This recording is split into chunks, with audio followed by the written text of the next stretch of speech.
आजको हाम्रो छलफल एउटा फ्लो चार्टबाट सुरु गरौँ न। यो निपाह भाइरसको शङ्का लागेमा के गर्ने भन्ने बारेमा छ।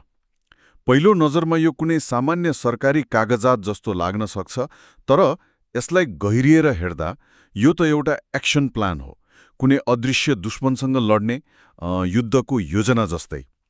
र आज हामीसँग यो एउटा मात्र सोच छैन। हामीसँग रेबिज, डेङ्गु, मलेरिया अनि सर्पदंश सम्बन्धी नेपाल सरकारका आधिकारिक राष्ट्रिय दिशानिर्देशहरू पनि छन्। हो, र ती सबैलाई एकसाथ राखेर हेर्दा एउटा निकै रोचक चित्र बन्छ।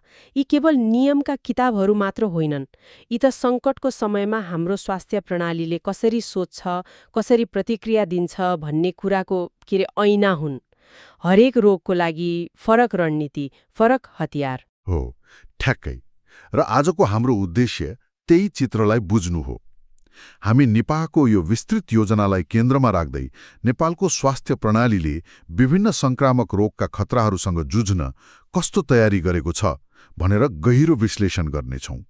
के यी योजनाहरू कागजमा मात्र सीमित छन् वा साँच्चै प्रभावकारी छन्? ल, यसलाई केलाएर हेरौँ। यो विश्लेषण एकदमै महत्त्वपूर्ण छ, किनभने हेर्नुहोस् न, निपाह जस्तो रोग जहाँ 40देखि 75% मृत्यु दर छ र महामारीको सम्भावना बोकेको छ, त्यस्तो रोगको अगाडि अनुमान र अलमलको कुनै ठाउँ नै हुँदैन। स्पष्ट प्रोटोकल हुनु भनेको सङ्कटको अँध्यारोमा टर्चलाइट हुनु जस्तै हो। यी दिशानिर्देशकहरू स्वास्थ्यकर्मीहरूका लागि सङ्कटको समयमा काम गर्ने व्यावहारिक गाइड हुन्, केवल अध्ययनका लागि मात्र होइन। त्यसो भए यही निपाहको फ्लोचार्टबाटै सुरु गरौँ। यसको पहिलो र सबैभन्दा महत्त्वपूर्ण चरण हो शङ्कास्पद केसको पहिचान। एउटा डाक्टरले 100औं बिरामीमध्ये कसलाई निपाहको शङ्का गर्छ? स्रोतले दुईवटा मुख्य लक्षण तोकेको छ। एक, ज्वरोसँगै श्वास प्रश्वासमा गम्भीर समस्या, र दोस्रो, 2, ज्वरोसँगै चेतना वा होसमा गडबडी, जसलाई एक्युट एन्सेफेलाइटिस सिन्ड्रोम भनिन्छ। तर यहाँ एउटा महत्त्वपूर्ण कुरा के छ भने यी लक्षणहरू आफैमा पर्याप्त छैनन्। हरेक निमोनिया वा मस्तिष्क ज्वरोको बिरामीलाई निपाहको शङ्का गर्न थालियो भने त प्रणाली नै अस्तव्यस्त हुन्छ, होइन? हो, त्यो त हो। त्यसैले प्रोटोकलले यी लक्षणहरूसँगै महामारी शास्त्रीय लिङ्क माने एपिडेमियोलोजिकल लिङ्केजलाई अनिवार्य गरेको छ। यो एक प्रकारको गुप्तचरी जस्तै हो, जहाँ स्वास्थ्यकर्मीले बिरामीको विगत र व्यवहारको अनुसन्धान गर्छन्। त्यो लिङ्कको अर्थ के हो त? स्रोतले केही सम्भावनाहरू औँल्याएको छ जस्तो लाग्यो, जस्तै काँचो ताडीको रस पिएको छ कि? हजुर। चमेरो वा सुँगुर जस्ता संक्रमित जनावरको सम्पर्कमा आएको छ कि? वा पछिल्लो 21 दिनमा निपाह प्रभावित क्षेत्र जस्तै बङ्गलादेश वा भारतको केरला जस्ता ठाउँको भ्रमण गरेको छ कि? यी प्रश्नहरूले नै दायरालाई साँघुरो बनाउँछन्। तर यहाँ एउटा व्यावहारिक चुनौती छ। यदि बिरामी गम्भीर अवस्थामा बेहोस भएर अस्पताल आइपुग्यो भने उसको यात्रा वा खानपानको इतिहास कसरी लिने? यस्तो अवस्थामा परिवारका सदस्य वा सँगै आएका मानिसको भूमिका महत्त्वपूर्ण हुन्छ। यो लिङ्क पत्ता लगाउनु नै सही निदानको पहिलो खुड्किलो हो। फ्लोचार्टमा अर्को एउटा चाखलाग्दो विभाजन छ। शङ्कास्पद केस र सम्भावित केस, सस्पेक्टेड केस र प्रोबेबल केस। मैले बुझेअनुसार सम्भावित केस भनेको चाहिँ कुनै गम्भीर बिरामी वा मृत्यु भइसकेको व्यक्ति जो पहिले नै पुष्टि भइसकेको निपाह संक्रमितको सम्पर्कमा आएको थियो। यी दुई बीचको भिन्नता किन आवश्यक पर्यो होला? यो भिन्नता महामारी नियन्त्रणको दृष्टिकोणले एकदमै महत्त्वपूर्ण छ। शङ्कास्पद केसले बाहिरबाट भाइरस भित्रिएको हुन सक्ने पहिलो सङ्केत दिन्छ। यसको आधार यात्रा वा जनावरसँगको सम्पर्क हो। तर जब हामी सम्भावित केसको कुरा गर्छौं, हामी देश वा समुदाय भित्रै व्यक्ति बीच संक्रमण फैलिन थालेको गम्भीर अवस्थाको कुरा गरिरहेका हुन्छौं। मतलब अब यो बाहिरबाट आएको मात्र रहेन, यही फैलिन थाल्यो भन्ने संकेत भयो। ठ्याक्कै। यसले जनस्वास्थ्य प्रतिक्रियाको स्तर र तीव्रतालाई तुरुन्तै बढाउनुपर्छ भन्ने संकेत गर्छ। यो पहिलो छाल र दोस्रो छाल बीचको भिन्नता जस्तै हो। ठिक छ, अब मानौ एकजना शङ्कास्पद बिरामी भेट्यो, त्यसपछि के हुन्छ? प्रोटोकल अनुसार पहिलो कदम भनेको बिरामीलाई तुरुन्तै तोकिएको अस्पतालको आइसोलेसन वार्डमा भर्ना गर्ने। र यहाँ रोचक कुरा के छ भने यी तीनै सुविधाहरू हुन् जुन कोभिड-19 महामारीका बेला तयार पारिएका थिए। हो नि, यसले के देखाउँछ भने एउटा सङ्कटबाट सिकेको पाठ र तयार पारिएको पूर्वाधार अर्को सङ्कटमा कसरी काम लाग्छ। कोभिडले हामीलाई आइसोलेसन, भेन्टिलेसन र सङ्क्रमण नियन्त्रणको महत्त्व सिकायो। त्यही पूर्वाधार र अनुभव अब निपाह जस्ता भविष्यका खतराहरूका लागि आधार बनेको छ। तर यहाँ मेरो एउटा प्रश्न छ, के नेपालका सबै जिल्लामा यस्ता तोकिएका आइसोलेसन सुविधा छन् वा कुनै दुर्गम जिल्लामा शङ्कास्पद केस देखियो भने उसले काठमाडौँ वा कुनै ठूलो सहर नै ल्याउनु पर्छ? यदि त्यसो हो भने त्यो लामो यात्राको क्रममा सङ्क्रमण फैल्ने जोखिम कति हुन्छ? यो एकदमै जायज र महत्त्वपूर्ण प्रश्न हो। प्रोटोकलले तोकिएको अस्पताल भने पनि वास्तविकतामा यस्ता सुविधाहरू मुख्यतया सहरी क्षेत्र र केही प्रादेशिक अस्पतालहरूमा केन्द्रित छन्।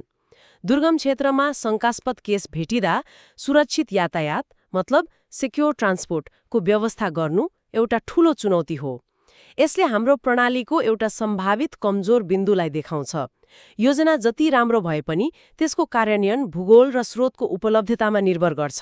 बिरामीलाई आइसोलेसनमा राखेपछि तुरुन्तै 2वटा केन्द्रीय निकायलाई खबर गरिन्छ, EDCD र NPHL। एपिडेमियोलोजी तथा रोग नियन्त्रण महाशाखा र राष्ट्रिय जनस्वास्थ्य प्रयोगशाला। हो, यो भनेको अब त्यो केस व्यक्तिगत बिरामीको मात्र रहेन, राष्ट्रिय जनस्वास्थ्य प्रणाली नै सक्रिय भयो भन्ने सङ्केत हो, होइन? हजुर, ठ्याक्कै। र त्यो सक्रियतासँगै श्वास प्रश्वास र सम्पर्कबाट बच्ने सावधानी र व्यक्तिगत सुरक्षा उपकरण मतलब PPE को प्रयोग अनिवार्य हुन्छ। यो केवल स्वास्थ्य कर्मीको सुरक्षाका लागि मात्र होइन, अस्पताललाई नै सङ्क्रमणको केन्द्र बन्नबाट रोक्ने रणनीति हो। हामीले कोभिडको समयमा अस्पतालबाटै सङ्क्रमण फैलिएका दुःखद घटनाहरू देखेका छौँ। यो प्रोटोकलले त्यो गल्ती दोहोरिन नदिने प्रयास गर्छ। अब आउँछ परीक्षणको लागि नमुना सङ्कलनको प्रक्रिया, जुन निकै विशिष्ट छ। घाँटीको र्याल, रगत, पिसाब र आवश्यक परेमा मेरुदण्डको तरल पदार्थ पनि। सामान्य ज्वरोको जाँचभन्दा यो त निकै फरक छ। यति धेरै प्रकारका नमुनाहरू एकैपटक किन चाहियो होला? यसको पछाडि ठोस वैज्ञानिक कारण छ। निपा भाइरस शरीरका विभिन्न तरल पदार्थमा सङ्क्रमणको विभिन्न चरणमा फरक फरक मात्रामा पाइन्छ। सुरुवाती दिनहरूमा घाँटीको र्यालमा भाइरस धेरै हुन सक्छ, तर पछि स्नायु प्रणालीमा असर देखिँदा CSFमा पाइने सम्भावना बढी हुन्छ। एकैपटक धेरै प्रकारका नमुना परीक्षण गर्दा भाइरस पत्ता लाग्ने सम्भावना निकै बढ्छ, जसले फल्स नेगेटिभको जोखिम घटाउँछ। फ्लोचार्टले त कुन नमुनालाई प्राथमिकता दिने भनेर पनि तोकेको छ। पहिलो चरणमा घाँटीको र्याल, रगत र CSFको PCR परीक्षण गर्ने। अनि अरू पोजिटिभ आएमा मात्र पुष्टिका लागि पिसाब जाँच्ने। हो, यो निकै व्यवस्थित विधि हो। नमुना सङ्कलनपछि त्यसलाई राष्ट्रिय जनस्वास्थ्य प्रयोगशाला पठाउने प्रक्रिया पनि उत्तिकै कडा छ। ट्रिपल प्याकेजिङ र कोल्ड चेन कायम राख्नुपर्ने। र फ्लोचार्टमा एउटा शब्द छ जसले मेरो ध्यान खिच्यो। नमुनाको परीक्षण उच्च नियन्त्रण प्रयोगशालामा गरिनेछ, हाई कन्टेनमेन्ट ल्याबोरेटरी। यो सुन्दा कुनै हलिउड फिल्मको दृश्य जस्तो लाग्छ। सेफ्टी लेभल 3 वा 4 को प्रयोगशालालाई जनाउँछ। यहाँ हावाको चापलाई ऋणात्मक मतलब नेगेटिभ प्रेसरमा राखिएको हुन्छ ताकि भित्रको हावा बाहिर नआओस्। यहाँ काम गर्ने वैज्ञानिकहरूले विशेष तालिम र सुरक्षा उपकरण प्रयोग गर्छन्। यो प्रक्रिया सामान्य प्रयोगशालाको भन्दा धेरै जटिल र समय लाग्ने हुन्छ। यो त सिद्धान्तको कुरा भयो, तर के नेपालमा यस्ता प्रयोगशालाहरू पर्याप्त छन्? अनि सङ्कटको बेला तुरन्तै पहुँच योग्य हुन्छन् त? वा यो हाम्रो प्रणालीको अर्को सम्भावित कमजोर बिन्दु हो? यो अर्को महत्त्वपूर्ण प्रश्न हो। नेपालमा राष्ट्रिय जनस्वास्थ्य प्रयोगशाला NPHL र केन्द्रीय पशु विचिकित्सा प्रयोगशाला CVLमा BSL 3 स्तरका प्रयोगशालाहरू छन्। सङ्ख्या सीमित छ र ती सबै काठमाडौँमा छन्। यदि देशका विभिन्न भागमा एकै पटक धेरै शङ्कास्पद केसहरू देखिए भने नमुनाहरूलाई सुरक्षित रूपमा काठमाडौँ ल्याउनु र समयमै परीक्षणको नतिजा दिनु एउटा ठूलो लजिस्टिक चुनौती बन्न सक्छ। मतलब यो एउटा बोटलनेक जस्तो भयो।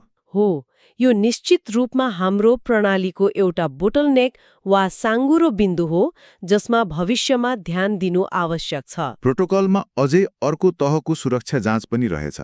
यदि देशमा पहिलो केस देखियो भने एनपीएचएलमा पोजिटिभ आए पनि केन्द्रीय पशु विचिकित्सा प्रयोगशाला मतलब सीभीएलमा पुनः परीक्षण गरेर मात्र पुष्टि गरिनेछ। एउटै नमुनालाई दुईवटा फरक प्रयोगशालामा परीक्षण गर्नुको पछाडि के तर्क छ? के यसले प्रक्रियालाई ढिलो बनाउँदैन र? हो, यसले प्रक्रियालाई केही घण्टा वा एक दिन ढिलो बनाउन सक्छ, तर यहाँ गति र निश्चितता बीचको के ट्रेड अफको कुरा आउँछ। देशमा पहिलो पटक निपाह पुष्टि हुनु भनेको राष्ट्रिय आपतकाल घोषणा गर्नु सरह हो। यसले यात्रा प्रतिबन्धदेखि अन्तर्राष्ट्रिय सरोकारसम्म ठूला असरहरू पार्छ। त्यसैले यति ठूलो निर्णय लिनु अघि 100% निश्चित हुनु आवश्यक छ। दुई फरक प्रयोगशालाबाट एउटै नतिजा आउँदा कुनै पनि मानवीय वा प्राविधिक त्रुटिको सम्भावना रहँदैन। त एकपटक प्रकोप पुष्टि भइसकेपछि भने हरेक केसलाई यसरी दोहोरो परीक्षण गरिँदैन। त्यसपछि गतिलाई प्राथमिकता दिइन्छ। निपाह जस्तो दुर्लभ तर खतरनाक रोगको लागि यति विस्तृत योजना रहेछ। अब यसलाई नेपालमा हरेक वर्ष देखिने अन्य रोगहरूको प्रोटोकलसँग तुलना गरौँ न। जस्तै डेङ्गुको राष्ट्रिय दिशानिर्देशन पनि निकै विस्तृत छ। त्यसमा पनि निदानका लागि NS1 एन्टिजेन र आइजिजी एन्टिबडी परीक्षण जस्ता स्पष्ट प्रक्रियाहरू छन्। हो, दुवै प्रोटोकलले छिटो र सही निदानमा जोड दिन्छन्, तर तिनीहरूको दर्शनमा एउटा आधारभूत भिन्नता छ। डेङ्गुको निदानको मुख्य उद्देश्य क्लिनिकल व्यवस्थापन हो, अर्थात् निदानले डाक्टरलाई बिरामीको उपचार कसरी गर्ने भनेर बाटो देखाउँछ। जस्तै बिरामी वार्निङ साइन भएको चरणमा छ कि गम्भीर डेङ्गुमा गइसक्यो। उसको प्लेटलेट कति छ, कति तरल पदार्थ दिने, त्यस्ता कुराहरू। ठ्याक्कै, यहाँ निदानले एक व्यक्ति बिरामीको उपचारलाई निर्देशित गर्छ। तर निपाहको निदानले त समुदायलाई बचाउने लक्ष्य राख्छ, होइन त? बिल्कुल, निपाहको कुनै विशेष उपचार छैन र मृत्युदर अत्यन्तै उच्च छ। त्यसैले यहाँ निदानको मुख्य उद्देश्य बिरामीको उपचार गर्नुभन्दा पनि जनस्वास्थ्यको बृहत प्रतिक्रियालाई सक्रिय बनाउनु हो। एउटा केस पोजिटिभ आउने बित्तिकै आइसोलेसन, कन्ट्याक्ट ट्रेसिङ र सम्भावित प्रकोप नियन्त्रणको लागि सिङ्गो प्रणाली सक्रिय हुन्छ। सरल भाषामा भन्दा डेङ्गुको निदानले बिरामीको ज्यान बचाउँछ र निपाहको निदानले समुदायको ज्यान बचाउँछ। हो, तर डेङ्गु पनि त हरेक वर्ष महामारीकै रूपमा फैलिन्छ। यसको जनस्वास्थ्य प्रतिक्रिया खोइ त? मतलब यसको रणनीतिमा लामखुट्टे नियन्त्रणको भूमिका कस्तो छ? एकदमै राम्रो प्रश्न। डेङ्गुको दिशानिर्देशमा खोज र नष्ट गर जस्ता लामखुट्टे नियन्त्रणका अभियानहरूको पनि उल्लेख छ, तर यसको चुनौती फरक छ। निपाहको संक्रमण स्रोत सीमित हुन्छ, चमेरो वा संक्रमित व्यक्ति, तर डेङ्गुको स्रोत त्यो लामखुट्टे हाम्रो घर, आँगन र सहरभरि छ। त्यसैले निपाहको रणनीति कन्टेनमेन्ट अर्थात् संक्रमणलाई घेरा हालेर रोक्ने हो भने डेङ्गुको रणनीति मिटिगेसन अर्थात् यसको असरलाई कम गर्ने र बिरामीको राम्रो उपचार गर्ने हो। लामखुट्टेको नियन्त्रण त कहिले नसकिने लडाई जस्तै भयो।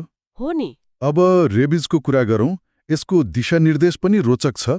यसमा पनि RT-PCR बाट निदान गर्ने कुरा छ, तर सबभन्दा बढी जोड जनावरले टोकेपछिको रोकथाममा दिएको छ।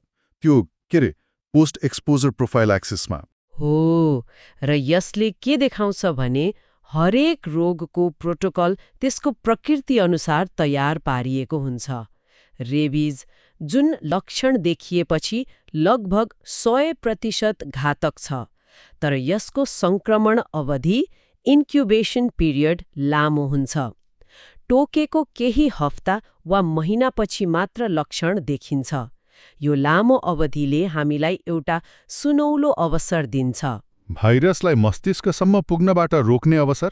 हो, हामी खोप र इम्युनोग्लोब्युलिन दिएर भाइरसलाई स्नायु प्रणाली हुँदै मस्तिष्कसम्म पुग्न रोक्न सक्छौं। त्यसैले रेबिजको सम्पूर्ण रणनीति नै यही रोकथाममा केन्द्रित छ। तर दुवै रोगको मृत्युदर त उच्च छ। रोकथाममा केन्द्रित हुने रेबिसको रणनीतिबाट निपाहको लागि केही सिक्न सकिँदैन र? जस्तै चमेरोको सम्पर्कमा आउन सक्ने समुदायमा पूर्व सचेतना फैलाउने? अवश्य सकिन्छ र त्यो गरिन्छ पनि। तर दुवैको रोकथामको प्रकृति फरक छ। रेबिजको रोकथाम स्पष्ट छ। कुकुरले टोकेमा तुरुन्तै खोप लगाउने, यो एउटा स्पष्ट सन्देश हो। तर निपाहको रोकथाम अलि जटिल छ। काँचो ताडीको रस नपिउने, चमेरोले जुठो पारेको फल नखाने, यो सन्देश दिन र मानिसहरूको व्यवहार परिवर्तन गराउन अलि गाह्रो हुन्छ। त्यसैले निपाहको प्रोटोकलले रोकथामका साथसाथै यदि संक्रमण भइहाल्यो भने त्यसलाई कसरी तुरुन्तै पत्ता लगाएर फैलिनबाट रोक्ने भन्नेमा बढी जोड दिएको छ। हरेक दिशानिर्देश आफ्नो ठाउँमा सही छ, किनभने तिनीहरूले फरक फरक दुश्मनसँग लड्ने फरक फरक रणनीति अपनाएका छन्। अन्तमा यी सबैको अर्थ के हो त? यी सबै दिशानिर्देशहरू, विशेष गरी निपाहको यो विस्तृत फ्लोचार्टलाई एकसाथ हेर्दा एउटा यस्तो स्वास्थ्य प्रणालीको चित्र देखिन्छ जसले खराबभन्दा खराब परिस्थितिको लागि योजना बनाइरहेको छ।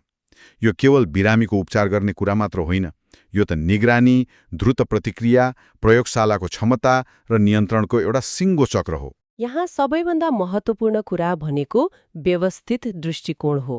शङ्कास्पद केसको परिभाषादेखि लिएर प्रयोगशालामा गरिने विभिन्न तहको पुष्टि र त्यसपछिको जनस्वास्थ्य कदमसम्म हरेक चरण स्पष्ट छ। यसले सङ्कटको समयमा हुने अलमल र अनुमानको भरमा काम गर्नुपर्ने अवस्थालाई हटाउँछ। तर हामीले छलफल गरे जस्तै यी योजनाहरू कागजमा जति बलिया देखिन्छन्, तिनको सफलता दुर्गम क्षेत्रमा स्रोतको उपलब्धता, स्वास्थ्यकर्मीको तालिम र समग्र प्रणालीको चुस्ततामा निर्भर गर्छ। आजको छलफलले मलाई एउटा अन्तिम प्रश्नमा ल्याएर छोडेको छ। निपाहको प्रोटोकलमा एउटा सानो तर महत्त्वपूर्ण कुरा उल्लेख छ। यदि निपाह परीक्षण नेगेटिभ आयो भने लेप्टोस्पाइरोसिस र स्क्रब टाइफस जस्ता अन्य रोगको परीक्षण गर्नुपर्छ, किनभने तिनका लक्षणहरू पनि उस्तै हुन्छन्। हो, किनभने ज्वरो आउनु एउटा लक्षण मात्र हो, रोग होइन, र त्यो ज्वरोको पछाडि सयौं कारण हुन सक्छन्। हो, र यसले हामीलाई सोच्नको लागि एउटा गहिरो प्रश्न छोड्छ। ज्वरो जस्तो एउटै सामान्य लक्षणबाट सुरु हुने अनेकौं संक्रामक रोगहरू भएको हाम्रो जस्तो क्षेत्रमा अग्रपङ्क्तिमा काम गर्ने एक स्वास्थ्यकर्मीका लागि सही निदानमा पुग्नु कति चुनौतीपूर्ण होला। र यस्ता स्पष्ट र व्यवस्थित दिशानिर्देशहरूले आफ्ना सबै सीमितताका बावजुद उनीहरूलाई सही निर्णय लिन र सम्भावित जनस्वास्थ्य विपत्तिबाट हामी सबैलाई जोगाउन कति महत्त्वपूर्ण भूमिका खेल्छन् होला।